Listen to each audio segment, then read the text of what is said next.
আপনাদের মাঝে অবস্থান করছি। আমাদের মিছিলের পেছনের অংশ আমরা দেখতে পাচ্ছি না, আমাদের মিছিলের সামনের অংশ আমরা দেখতে পাচ্ছি না।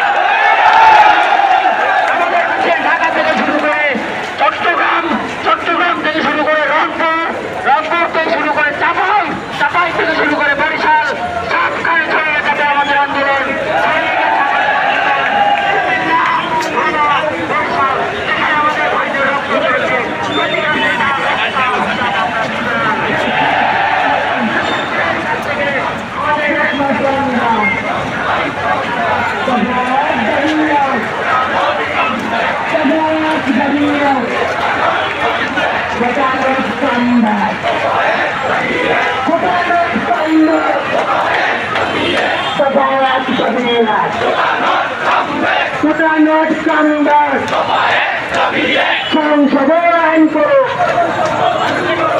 সংসদে আইন করো, বৈষম্য দূর করো। সংসদে আইন করো, সংসদে আইন করো, সংসদে আইন করো।